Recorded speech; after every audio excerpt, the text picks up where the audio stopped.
Bonjour, bonsoir, bienvenue sur le plateau de Forme, le magazine qui donne la parole aux femmes sur les sujets qui nous intéressent, tous les sujets qui nous intéressent. Aujourd'hui, avec mes invités, on va parler d'enseignement, on va parler d'histoire, on va parler d'anglais, on va parler d'université, d'études, on va parler des États-Unis aussi, on va parler de musique, on va parler de slam et de rap peut-être. Vous êtes sur Zitata, restez là. Femme. Femme. Femme. Femme. Femme. Femme. Femme. Femme, femme, femme, femme, femme, femme, femme, femme, avec mes deux invités. Il y a avec moi ce soir et avec nous, vous qui nous regardez, à ma droite, Laura Célie. Bonjour. Bonjour. À ma gauche, Lauriane Zacharie. Bonjour. Ça rime et je suis ravie de vous recevoir ici. Sur Zitata, mesdames. Merci d'être là. Comment ça va? Ça va super. Bon, Laura, c'est sa première télévision, donc elle est un peu stressée. Je suis contente parce que Laura a quel 20 âge? ans. 20 ans. Ce qui fait dire à Lauriane que c'est un bel âge, n'est-ce pas? Ah, le bel âge, mon Dieu, la prime jeunesse. Profite, Laura, profite. Comment allez-vous? Ça va, Ça va? Bon, il très ne faut pas être bien, stressé, Laura. Ça Non, se non. passe très bien, généralement.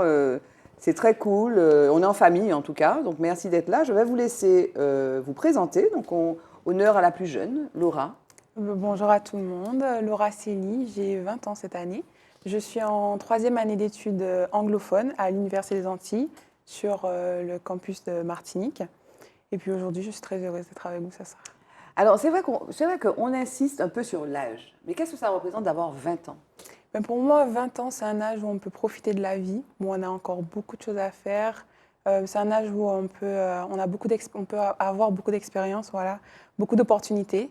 Et je pense que c'est un âge où on peut commencer à penser à sa vie, à ses projets, à ce qu'on veut faire plus tard. Et tu es plutôt enthousiaste ou tu es plutôt un peu stressée, tu es plutôt inquiète ou tu es plutôt, tu as envie de découvrir le monde et tu te dis l'avenir et le monde m'appartient?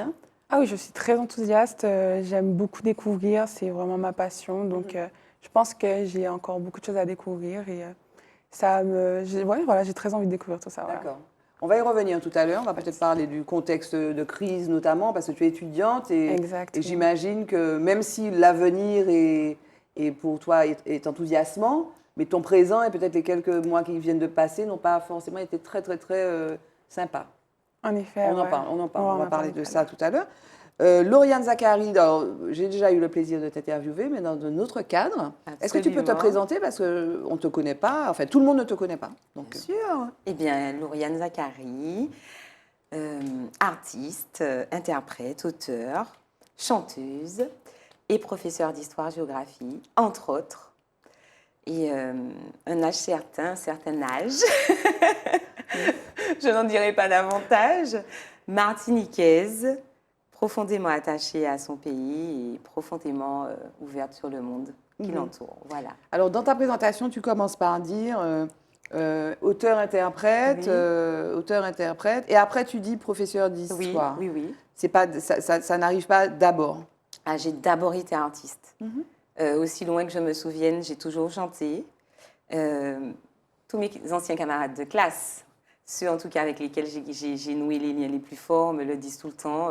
Tu chantais au collège, au lycée un peu moins, beaucoup lorsque j'étais aussi en classe prépa au lycée Bellevue, lorsque j'étais étudiante à l'université. Donc j'ai d'abord été artiste et ensuite je suis devenue professeure d'histoire-géographie. Et tu es devenue artiste pourquoi, Lauriane? Parce que c'était naturel, tu as commencé à regarder des chanteuses, Whitney Houston ou Beyoncé Alors, ma génération, on a été abreuvés d'interprètes tels que, effectivement, Whitney Houston, Aretha Mariah Franklin. Carey. J'ai connu Aretha Franklin, Gloria Gaynor, toutes ces chanteuses-là, les chanteuses à voix. Les chanteuses à voix. Et ça m'a... Céline Dion. Un peu moins, mais quand même. On va pas se mentir, hein, oui, pour que tu m'aimes encore, on a toutes été, et tous, j'ai envie de dire, touchés à un moment donné par cette chanson. Mais c'est vrai que j'ai toujours été sensible aux grandes voix. Et je me revois chez ma maman avec ma brosse à cheveux sur le sofa, on appelait ça comme ça, canapé. Et puis tu es là, tu chantes et tu essaies de reproduire les notes et tu n'y arrives pas toujours. Surtout celle de Mariah Carey, mon Dieu, tellement sa tessiture est large.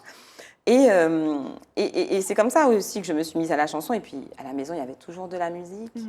À chaque anniversaire, ma mère chantait. Il y avait toujours un moment où tout le monde chantait. Ah oui, oui. Vous faisiez un bœuf, quoi. Ah oui. Alors, un bœuf sans instrument de musique, c'était le bœuf de la C'est voix, vrai tu vois. Mais ma mère, il y avait toujours un moment où elle allait nous interpréter Myriam Makeba, parce que c'était sa chanteuse. C'était surtout Malaika. Malaika. Est-ce que Laura connaît ça? Laura, Je Laura ne connaît doute pas. que Laura connaisse. Laura, c'était longtemps avant que tu sois même dans les yeux de ta maman. Ah oui, vraiment, vraiment. Malaika. C'est comment ça? Nakupenda Malaika. Malaika.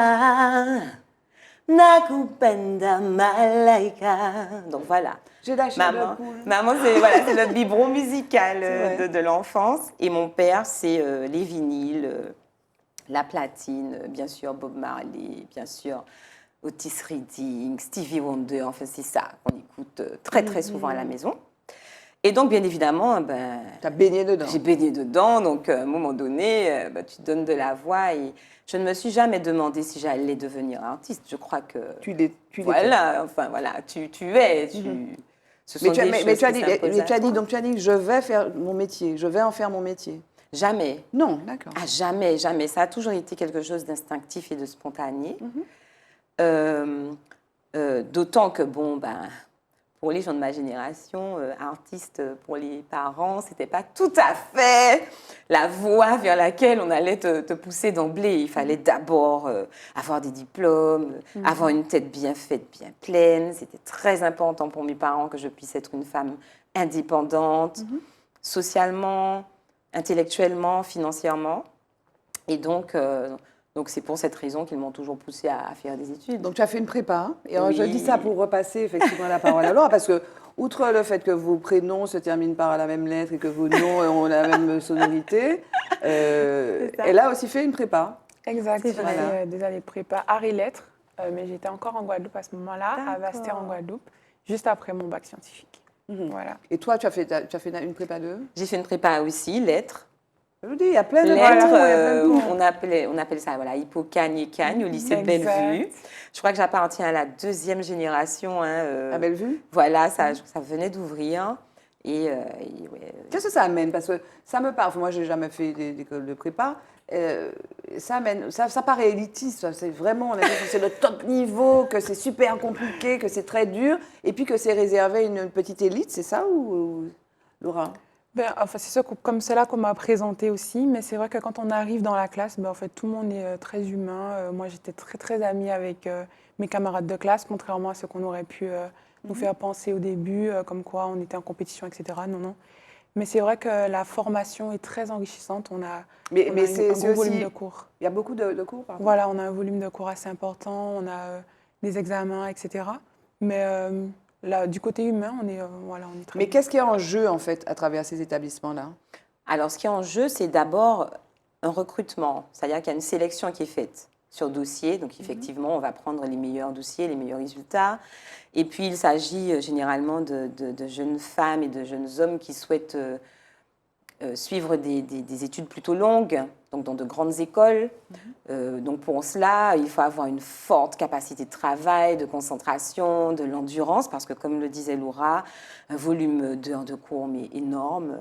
Moi, c'est en prépa que j'ai développé de la spasmophilie, des choses que je ne connaissais pas, les crises d'angoisse, parce qu'on a ce qu'on appelle des cols très régulièrement. Donc, ce sont des interrogations sur des points du programme où il faut engranger des connaissances et des connaissances dans un laps de temps court et dans des matières très différentes.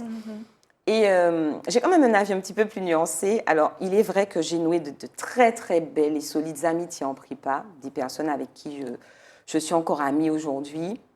Mais il y avait quand même une compétition à mon époque, elle était indéniable. Alors, comment dirais-je? Après, c'était une compétition qui était plutôt saine. Qu'elle était plutôt saine, mais tout le monde avait envie.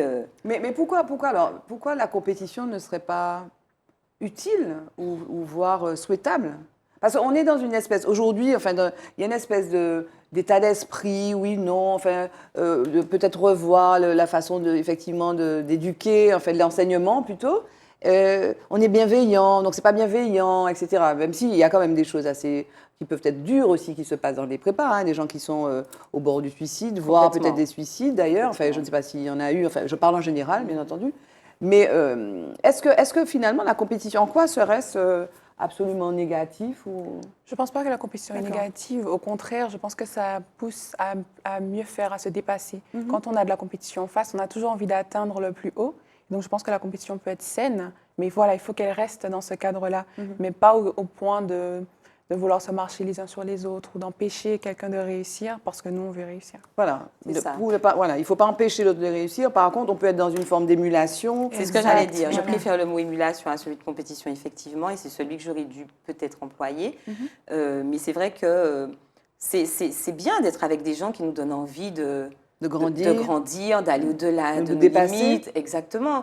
Parce qu'en réalité, pendant qu'on est en train de vivre ces 2 années de prépa, chaque jour, enfin moi, j'évoque ma propre expérience, je me disais, non, je ne vais pas y arriver. Je disais à mes parents, à ma mère, non, mais c'est trop dur, non, je vais abandonner, c'est pas possible, je n'en peux plus. Et au final, quand les 2 années sont écoulées, bon, moi, malheureusement, je n'ai pas intégré l'ENS, c'était le concours que je préparais, l'école normale supérieure. Donc après ça, quand je suis arrivée en licence, mon Dieu, mais c'était les vacances. Je me disais, mais en fait, cela nous avait appris une telle rigueur, une telle capacité d'analyse, de raisonnement, puis une telle capacité de travail. Est-ce que tout le monde est-ce que c'est accessible à tout le monde? Est-ce que parce que c'est l'excellence en fait. Qu'est-ce qui a rendu possible, par exemple, dans ton cas ou dans ton cas, ce cursus? C'était sur dossier à l'époque, donc les écoles, moi c'était un lycée, donc le lycée étudie les dossiers, donc en fonction des notes, de la lettre de motivation, etc., on est pris ou pas. Voilà. Je dirais que lorsque tu dis est-ce que tout le monde peut atteindre l'excellence, bien sûr, et c'est une formidable promesse pour l'être humain que de lui dire, quel que soit l'endroit d'où tu pars, tu peux arriver le plus loin possible. Quel que soit l'endroit. Il y a quand même un environnement social, familial qui peut rendre possible ou pas ces choses-là, non? Certainement qu'il y a un environnement qui va favoriser l'éclosion de talents, de capacités, de compétences. Mais je reste persuadée que, effectivement, si on tombe en dehors de son cocon familial, s'il n'est pas favorable, on peut avoir des rencontres humaines, des enseignants, des encadrants, des personnes qui pourront stimuler et donner l'envie, justement, d'emprunter ce fameux ascenseur social et puis intellectuel. Et l'école, vous qui êtes, toi tu te dessines au CAPES aussi, petite communauté de destin. Ah oui, alors, je dois dire, nous serons bientôt collègues. Je dois dire que moi chaque fois, ce sont des surprises agréables parce que je laisse faire le destin ou le hasard quand je prépare ces émissions, donc je rencontre des gens qui me parle de quelqu'un, et donc c'est comme ça que j'ai connu Laura, et je suis tombée peut-être sur un flyer, je me suis dit tiens, j'invite Lauriane, et il se trouve que voilà, les choses se font, et jour après jour, et puis je me retrouve souvent avec des invités qui ont des points communs. Voilà, donc le CAPES, j'ai envie de dire, donc l'éducation, toi, est-ce que l'éducation, tu parlais de l'avenir, de l'excellence, ou la façon, la volonté de se transcender, est-ce que l'éducation, on peut encore attendre de l'école, l'éducation, précisément de changer un peu la donne, de faire évoluer les gens? Parce que c'est difficile aujourd'hui de changer de classe sociale, par exemple. Est-ce que l'école, l'éducation peut jouer encore ce rôle-là? Est-ce que vous y croyez, vous qui êtes, toi, enseignante, et toi qui te destines à cela? Vaste question, peut-être.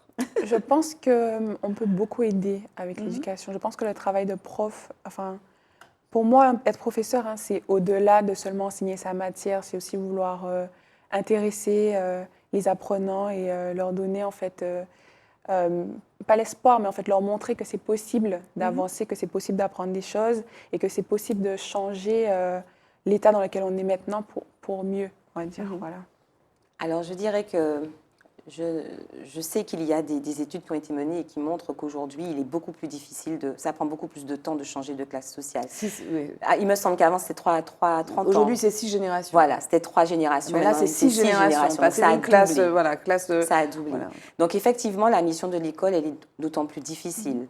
D'autant qu'en plus, aujourd'hui, l'école est en compétition, oui, je dirais, avec d'autres canaux d'éducation, entre guillemets. Les réseaux sociaux, notamment. Les réseaux sociaux, etc. Et donc, pour une famille, aujourd'hui, l'école ne peut pas être le seul levier permettant d'accompagner un enfant, un jeune vers l'excellence et vers la réalisation de lui-même ou d'elle-même. Je pense que là, il faut avoir encore un accompagnement encore plus plus vaste, voilà, pour y arriver. Mais je crois surtout au fait d'inculquer les valeurs de l'effort. Pour moi, c'est la première chose. Et le travail. Et de la curiosité. La curiosité. Surtout. Oui. Surtout, oui, je pense que la curiosité, c'est la fondation. Sans curiosité, on ne peut pas aller... Mais il faut cultiver ça. Voilà, il faut... Comment on le nourrit alors? Je pense que le travail des profs aussi, les profs peuvent aider à cultiver cette curiosité en aidant les apprenants à comprendre ce que c'est. Parce que des fois, la curiosité est mal vue, on va dire, mais je trouve dans le secteur de l'éducation et de la culture, de la musique, la curiosité, c'est ce qui permet d'avancer. C'est clair. Mais je veux juste ajouter quand même qu'avant l'école, l'enfant naît au sein d'une famille. Oui. Il va rencontrer l'école à 3 ans, pas avant. Et il me semble que les 3 premières années sont les années fondamentales. Et c'est ce que disent tous les psychologues, voilà, spécialistes de la question de l'enfant. Et je pense que c'est là que les choses importantes se jouent. Apprendre déjà à l'enfant à être curieux. Mais il faut aider les familles aussi. Il faut, bien sûr. Voilà, on parle beaucoup de parentalité sur ce plateau-là. Voilà. Il faut aller vers les familles, les aider. Ah oui, vraiment. Je pense qu'on va continuer à parler de ça, mais je vous propose un premier petit stop focus.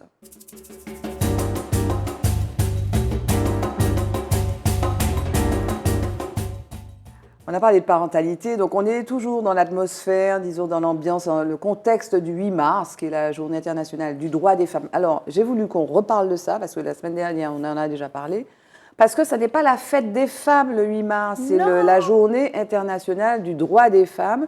Et j'ai entendu des gens très sérieux parler de la fête des femmes. Non, voilà, c'est pas, voilà, le 8 mars, ce n'est pas la journée des femmes, ça paraît. Alors, c'est quoi? Qu'est-ce que ça représente pour toi, Laura? Le 8 mars, toi qui as été investie d'ailleurs d'une mission de faire, tu as fait venir tu as accompagné des jeunes femmes qui venaient d'une université d'Atlanta. Exactement. Dis-nous un petit peu ce que ça représente pour toi, le 8 mars. Pour moi, le 8 mars, ça représente une journée très importante, vraiment très focus sur l'évolution de la femme à travers les années, le rôle qu'elle joue. Et puis aussi, ça permet d'éveiller les pensées. Je pense que les gens prêtent vraiment attention aux questions des droits de la femme, qui, mais jusqu'à maintenant, hein, c'est sûr, on a des lacunes, mais qui avancent beaucoup, je trouve. Et je pense que cette journée est fondamentale pour une femme.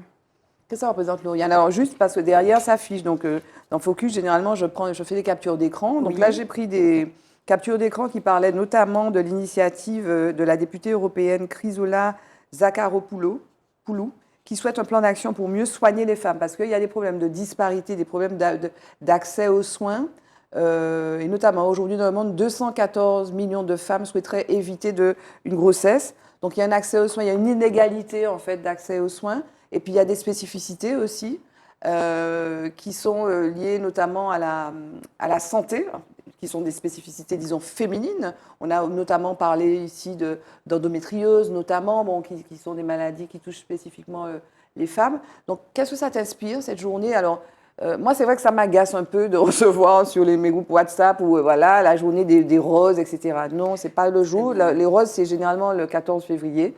Le 8 mars, donc le mois d'après, c'est pas ça. C'est effectivement, parlons on parle des droits des femmes et notamment de la pauvreté qui touche, ou la précarité qui touche plus spécifiquement les femmes. Là, par exemple, un appel pour mieux prendre en compte la santé des femmes sous-représentées dans les essais cliniques. C'est-à-dire qu'il y a des laboratoires qui travaillent sur de nouveaux médicaments, sauf que dans les focus qu'ils font, ils testent sur des hommes.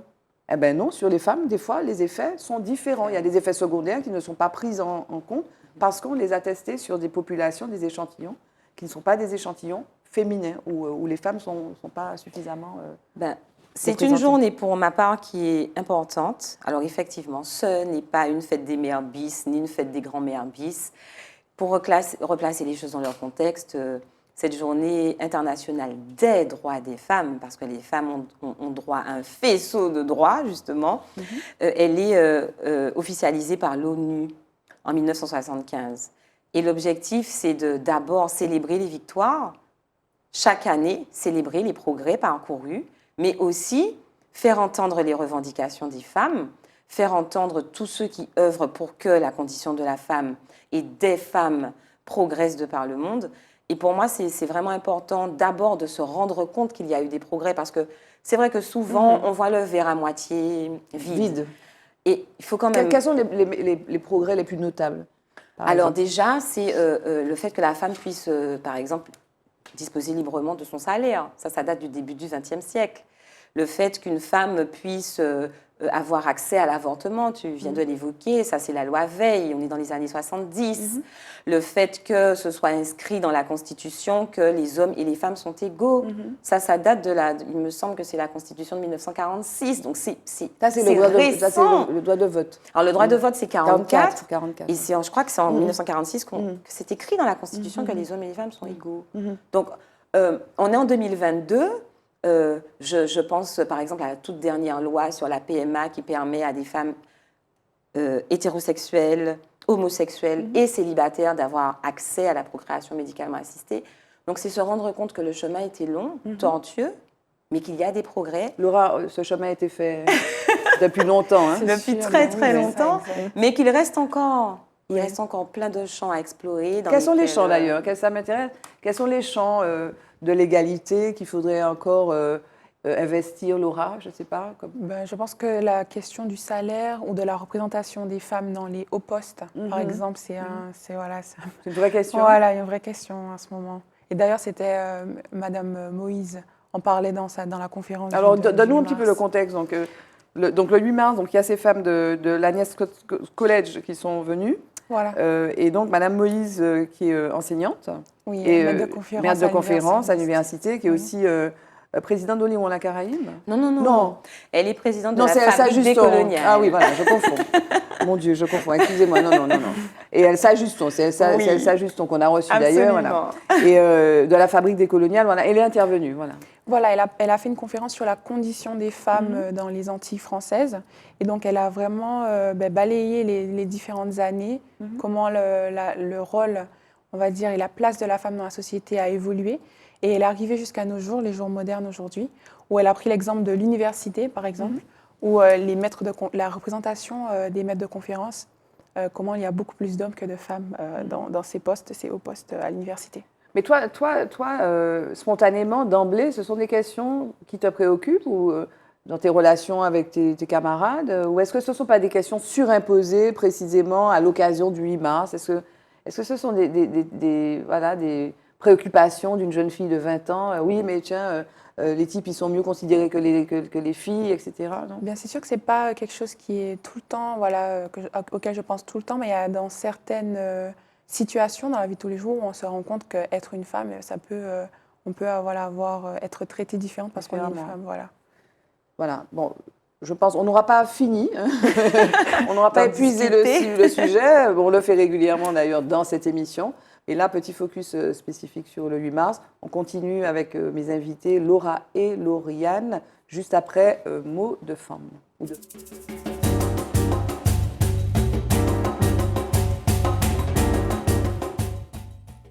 J'aurais voulu qu'on dise un mot des conditions de vie des étudiants. En fait, toi, tu es étudiante, donc tu nous as parlé de la venue de ces jeunes femmes de l'Agnès College. Et parce que tu travailles au BRI. Alors, le BRI, c'est quoi? Pourquoi tu travailles au BRI? Qu'est-ce que tu y fais? Et puis, parle-nous un petit peu de tes conditions de vie, notamment avec le confinement, le Covid. Pour commencer par le BRI, c'est le Bureau des Relations internationales de l'Université des Antilles. Donc, c'est ce bureau qui s'occupe de tous les étudiants qui viennent en échange, par exemple, dans le cadre du programme Erasmus de l'Europe ou bien des États-Unis et du Canada. Et aussi, toutes les manifestations, les conférences qui engagent des étudiants, des professeurs venant de l'étranger. Et donc là, mon travail, avec ma responsable, Madame Régine Rouvel, on s'occupe de traiter tous les dossiers, de fournir aux étudiants des bonnes conditions de vie. Il y en a beaucoup qui viennent, il y en a beaucoup. Et cette année, on en a eu à peu près une vingtaine, un peu plus d'une vingtaine qui sont arrivés. C'est un peu moins que d'habitude, à cause des conditions sanitaires, bien sûr. Mais ça reste quand même un bon chiffre, on était plutôt contente. Donc, tu t'occupes de leurs conditions de vie, tu aides. Voilà, on les aide à s'installer, on les aide à être intégrés. On a d'ailleurs une semaine d'intégration en janvier, quand ils sont arrivés. Leur montrer un peu le campus. J'ai en charge de leur faire un petit tour du campus. On a fait des activités pour pour qu'ils puissent découvrir un peu. Et là, on continue à faire des projets sur le long du semestre pour leur faire découvrir la Martinique. Et précisément, ces jeunes femmes d'Atlanta, elles ne viennent pas pour l'année, elles sont venues pour un moment spécifique. Voilà, donc les jeunes femmes d'Atlanta, elles sont venues sur une semaine. Donc c'est leur semaine de vacances là-bas. Et elles ont décidé de passer ici en Martinique. Donc de l'Agnes Scott College, il y a plusieurs groupes. Et on en a un qui est venu en Martinique et qui a profité du 8 mars de la conférence de Madame Alors, Maurice. en fait, je ne sais pas si tu la connais, cette université, Lauriane. Pas du tout. C'est une non. université essentiellement féminine.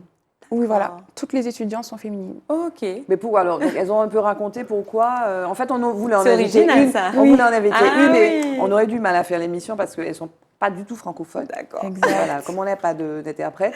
Mais alors, qu'est-ce qu'elles ont raconté? Qu'est-ce qu'elles racontent de cette fac qui est uniquement féminine? C'est une fac d'art et de lettres aussi. D'art, lettres, sciences humaines, voilà. Donc c'est ça qu'elles étudient principalement. Et j'ai eu le temps d'échanger avec quelques-unes d'entre elles, avec leurs Qu'est-ce qu'elles te professeurs racontent, aussi. Bien, elles m'ont beaucoup raconté comment se passent les cours. Elles m'ont dit que ça faisait différent de voir des garçons aussi, des hommes avec eux, puisqu'on a été rejoints par des anglicistes, des L2 d'études anglophones.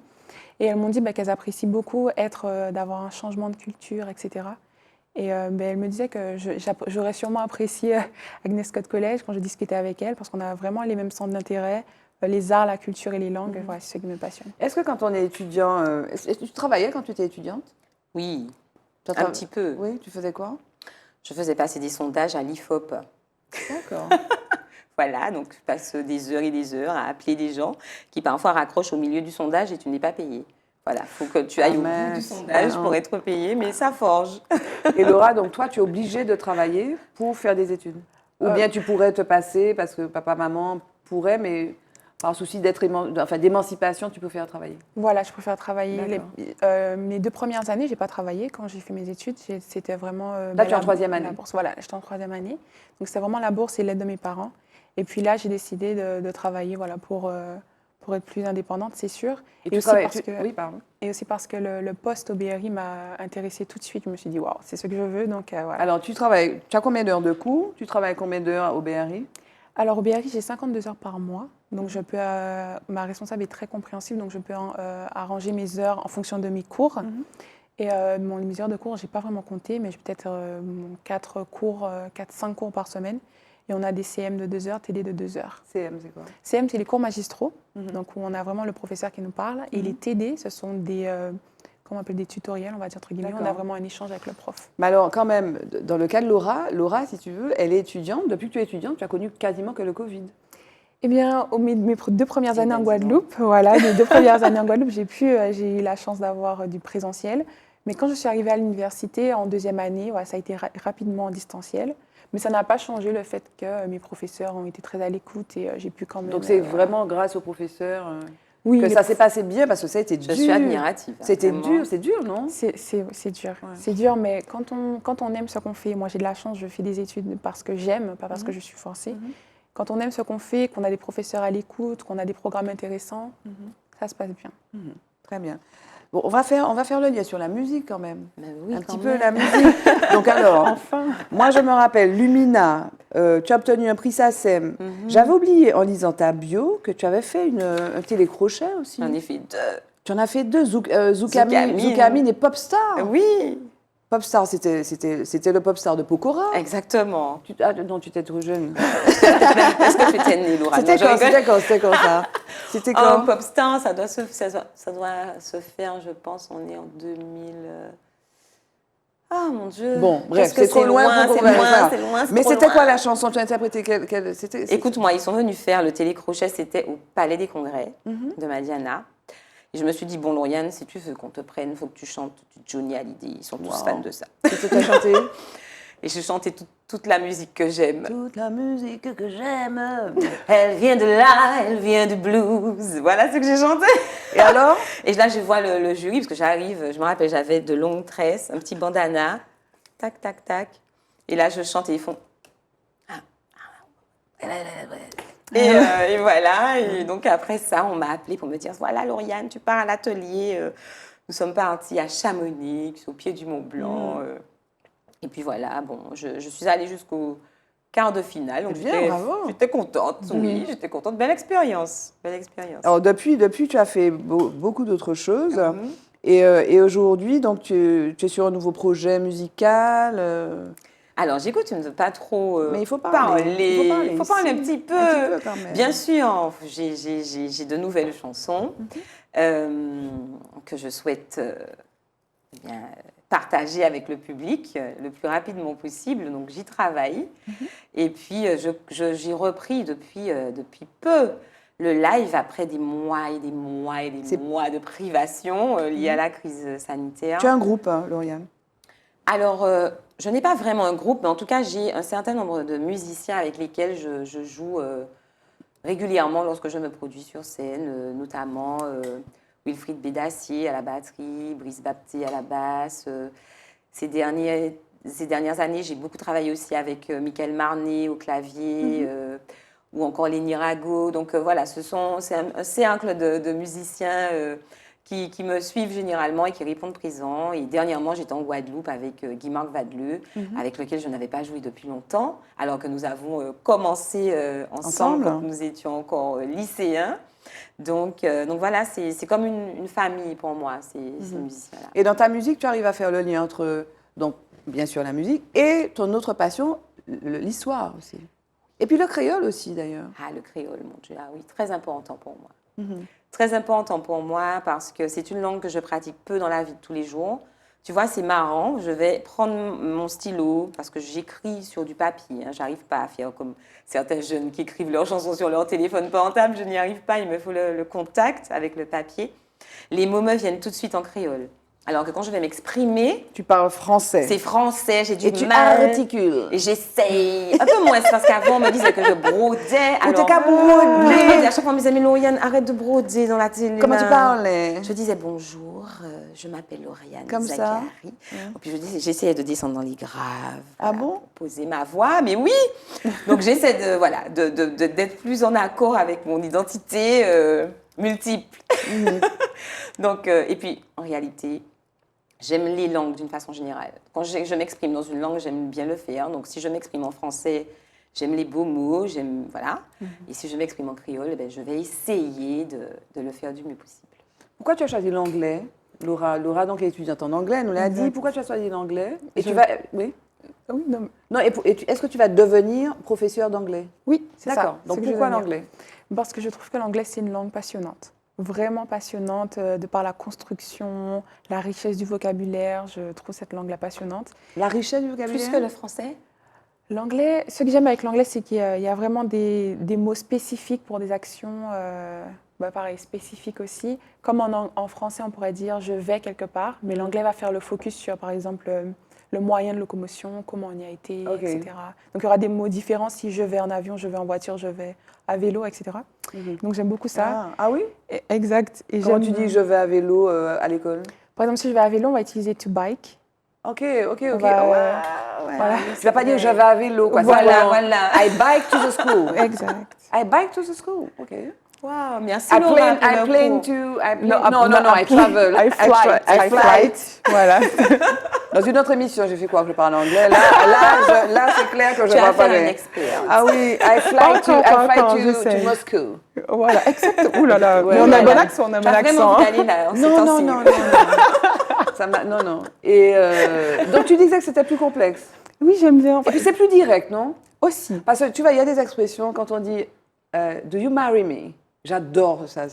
Tu veux m'épouser, quoi. Do you marry me? Will you marry J'aime me? bien. Il y a une expression que j'aime beaucoup en anglais, c'est I miss you. Oui. C'est-à-dire que j'ai un manque de toi. C'est ça. Exactement. Je trouve cette expression. Voilà, c'est plus direct. Hein, c'est ça. C'est très direct. Et puis, je trouve que c'est un peu comme le créole. C'est une langue aussi, je trouve, des sentiments. Ah oui? Oui, je trouve.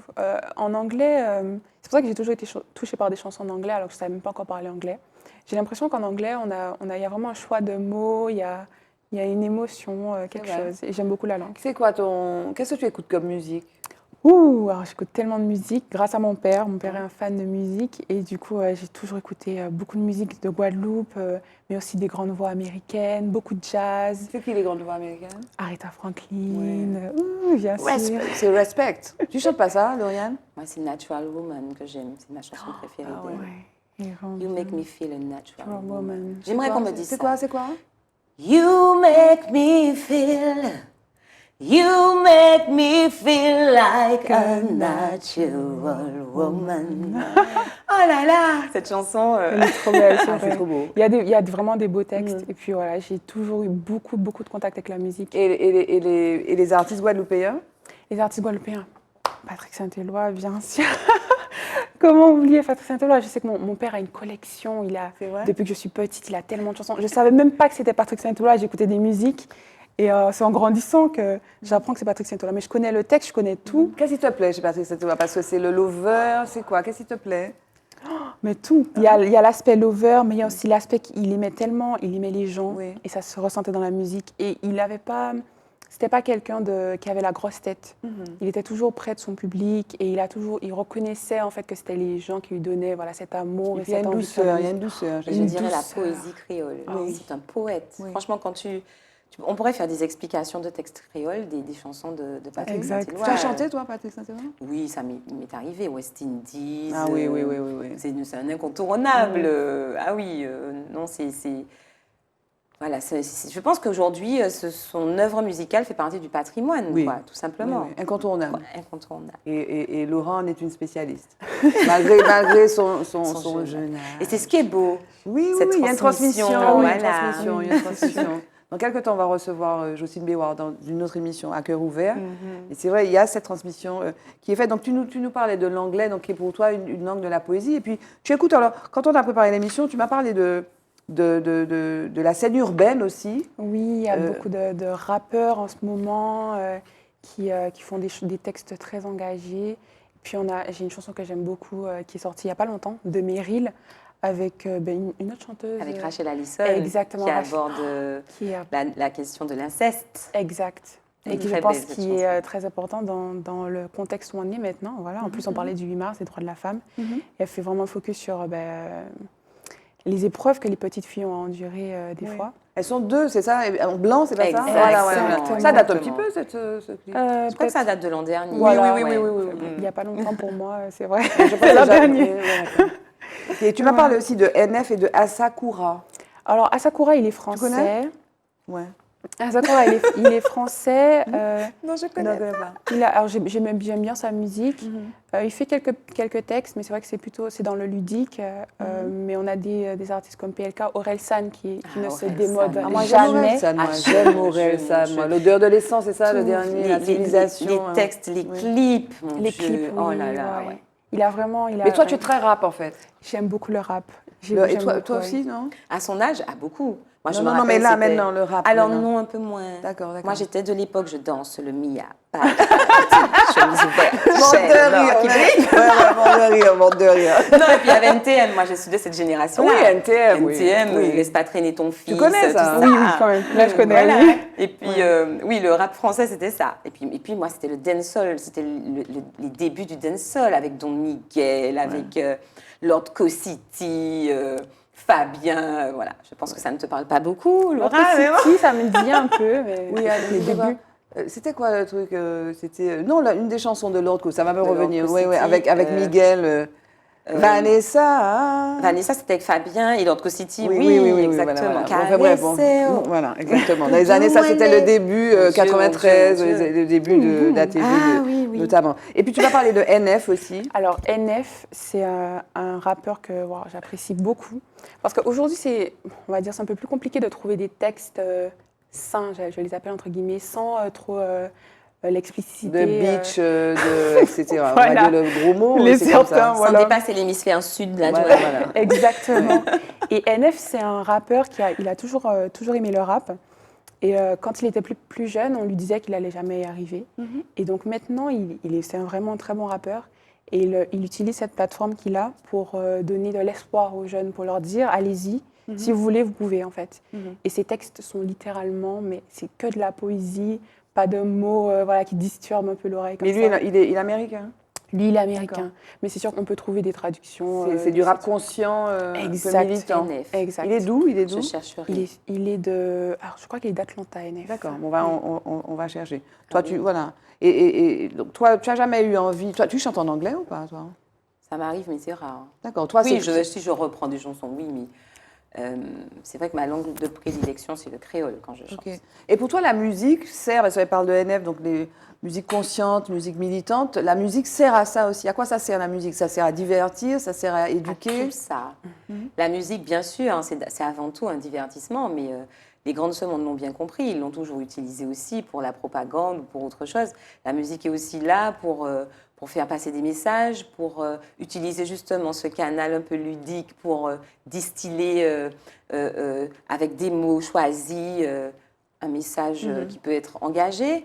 Donc, je me dis qu'en tant qu'artiste, bien évidemment, on va choisir le créneau qui nous convient le mieux, mais je pense qu'on a, on a intérêt, en tout cas moi c'est mon parti pris, à proposer au public à certains moments de s'attarder sur des thèmes de société ou d'histoire ou autre, et d'en parler aux gens. On parlait de l'école tout à l'heure, qui était un canal d'éducation. La musique en est un autre. Absolument. C'est un art, disons, mass média, en fait. Complètement. Voilà. Et donc, ça passe aussi. Alors, est-ce que tu connais Lumina? Lumina. Ben non, voilà. Elle a chanté. Oui, elle est guadeloupéenne. Non, mais elle a 20 ans surtout. Et peut-être qu'elle écoute beaucoup de NF, etc. C'est une des chansons. Alors, Lumina, c'est une des chansons. Mais parle-nous de Lumina. C'est une des chansons tubes de Lauriane. Et ça remet les idées en place quand même, Lauriane, hein, de nous retrouver avec une jeune fille de 20 ans. Ah, tu comprends, nous t'es jeune. Ça me donne, mais non, mais j'ai compris que je ne le suis plus depuis mais longtemps. voilà, mais Barbara, voilà, je si te tu veux dis. parler, à Mais cette c'est-à-dire que là, jeune je le comprends de manière génération-là, encore plus précise. voilà, donc parle-nous de Lumina, parce qu'elle, donc, comme elle nous dit, Lauriane, donc elle est professeure d'histoire et elle s'intéresse à l'histoire, créole, et créole aussi, elle chante en créole. Elle a fait une très belle chanson sur Lumina Sophie. Oui, alors en fait, pour la petite histoire, Laura. Et pour les autres, parce et que pour les voilà, autres pour les aussi. autres. Après l'abolition de l'esclavage en 1848, voilà. La situation des anciens esclavisés avait peu changé en réalité, même s'ils étaient libres. Et donc en 1870, une insurrection éclate dans le sud de la Martinique. Insurrection du Sud. Voilà, insurrection du Sud qui embrase plusieurs communes. C'est vrai qu'elle est de Guadeloupe, c'est pour Voilà, ça qu'elle ne telles que Rivière-Pilote, le Marin, enfin bref. Et donc, et en particulier Rivière-Pilote, et donc participent à cette insurrection plusieurs femmes, dont Lumina Sophie, Rosanie Soleil, Madeleine Clem, etc. Or, pendant très longtemps, ce fait d'histoire est resté dans l'oubli. Il a d'abord été remis, on va dire, au goût du jour à la faveur de la municipalité de Rivière-Pilote à l'époque, amené par M. Alfred Marie-Jeanne, et puis ensuite par un historien comme Gilbert Pagot, qui a commencé à s'intéresser à Lumina Sophie, lui a même consacré une biographie. Et moi, en fait, je fais classe prépa. J'ai tout de même la chance d'avoir des enseignants engagés, hein, comme Madame Landy, qui nous sensibilise à l'histoire antillaise. Mais voilà, je fais classe prépa, je fais une maîtrise d'histoire contemporaine et je ne connais pas cette histoire-là. Mais il y a tellement de pans de l'histoire de mon pays que je ne connais pas et là, ça m'explose en pleine figure et je me dis, waouh, c'est quand même incroyable. Moi qui pensais être brillante étudiante d'histoire, il y a tout ça bagaille ou pas connaître ma fille et là, c'est assez violent. Et à cette époque, donc on est au début des années 2000, donc tu n'es pas née, Laura. Enfin, c'est pas grave, c'est pas grave. C'est pas grave. Et donc, à cette époque, je fréquentais de près une association des Trois Îlets qui s'appelle Tiffer Masque et qui proposait aux Iléens des fresques historiques retraçant justement l'histoire coloniale liée à l'esclavage ou à la vie dans les habitations sucreries, etc. Et l'une des membres de cette association, qui s'appelait Monique Rodap, que je salue parce qu'elle n'est plus de ce monde, me propose d'interpréter cette chanson. C'est elle qui l'a écrite. Et là, elle me dit, voilà, on va faire un spectacle, on va parler de Lumina Sophie. Je dis, Lumina Sophie. Elle était professeure d'histoire-géographie. Elle me dit, mais oui, mais alors elle me raconte l'histoire. Je dis, mais c'est pas possible. Je me rappelle, je vais dans l'historial, je vois un petit... Alors l'historial, c'était la Bible de l'histoire antillaise à l'époque. Et je vois un paragraphe, donc je lis, je me dis, mais comment, je ne connais pas ça, etc. Et j'interprète la chanson et à ce moment-là, j'ai eu l'impression d'avoir une vraie connexion à Lumina. C'est très bizarre ce que je dis, mais quand j'interprète la chanson, j'ai l'impression de plonger dans cette histoire-là et je me dis, mais c'est pas possible et elle me submerge. Et je pense que c'est peut-être pour ça qu'elle a touché les gens parce que j'ai été vraiment dans l'interprétation, vraiment. Je les chante avec le cœur. Et d'ailleurs, il y a fallu d'une prise parce que quand on a voulu refaire, tu sais, tu te dis toujours, mais non, je vais chanter mieux. Ben, c'était la première. On a gardé la première prise. Et donc voilà, et cette chanson a permis de faire ce fait d'histoire, cet événement sortir de l'intelligentsia martiniquais.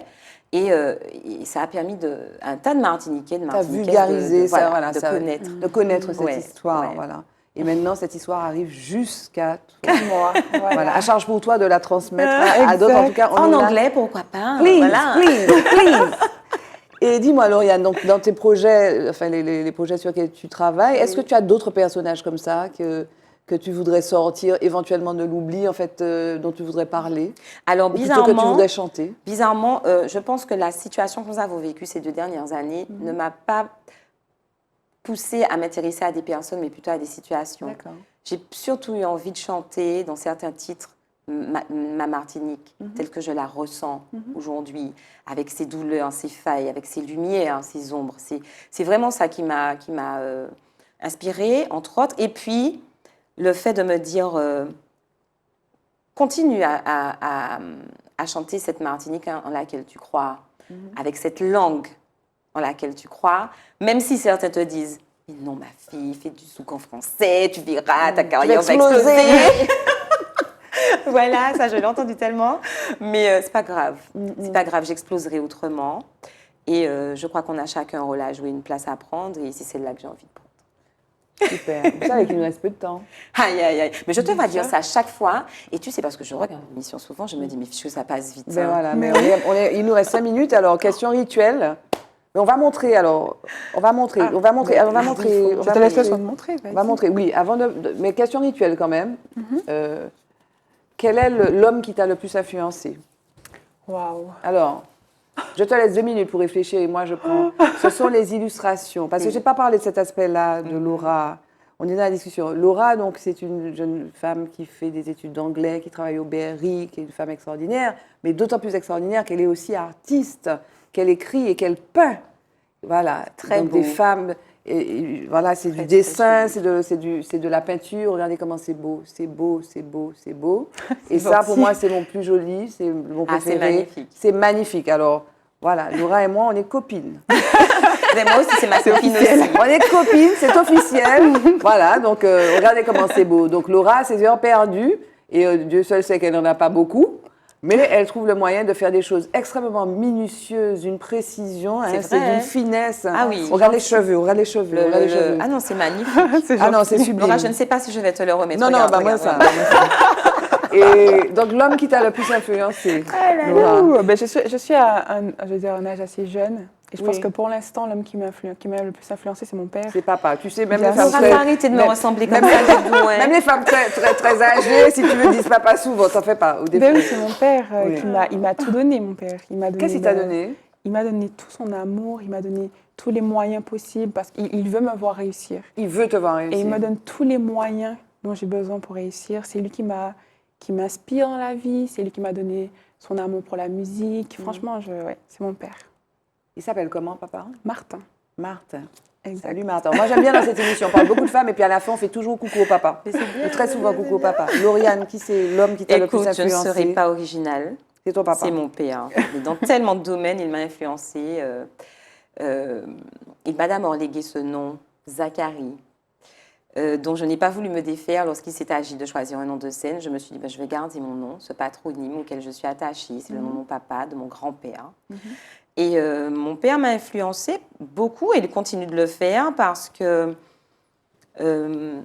comment dirais-je, il s'est toujours tenu à côté de moi, même dans les moments difficiles.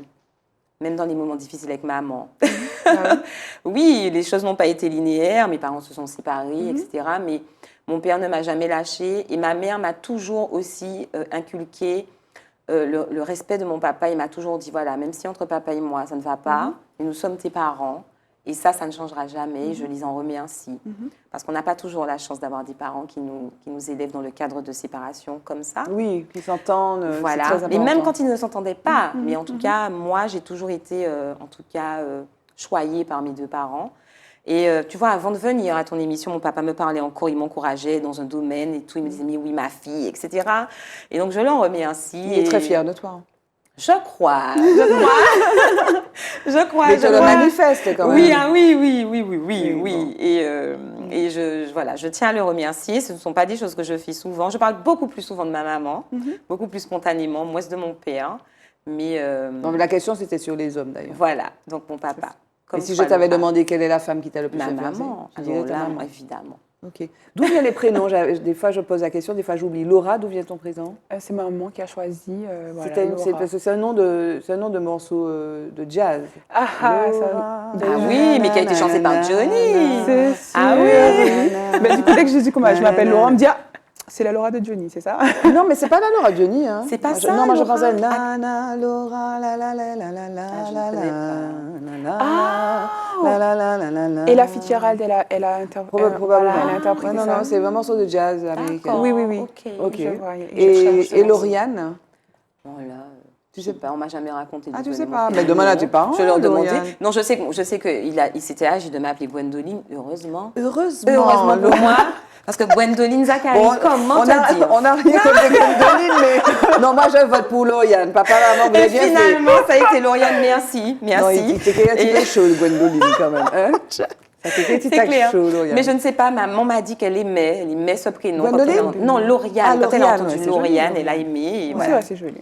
C'est joli. Bon, en tout cas, bravo. Jingle, le mot de la femme.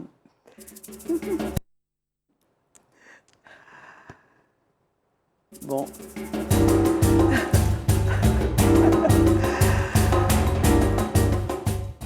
The last word. Waouh. Wow.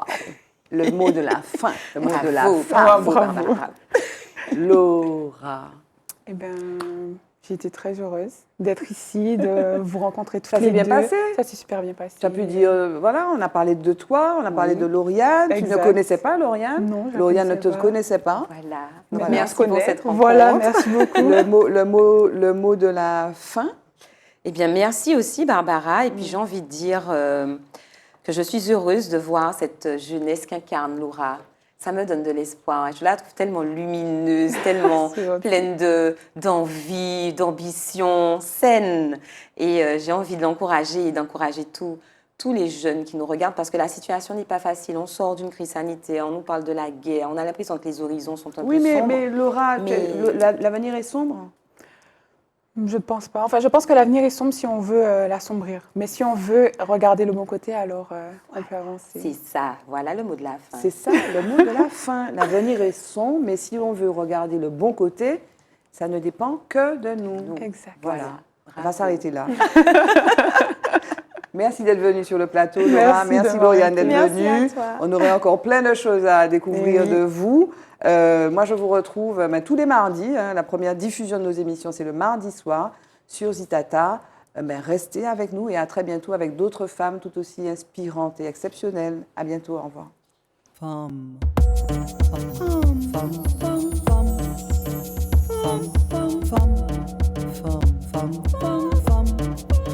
Femme.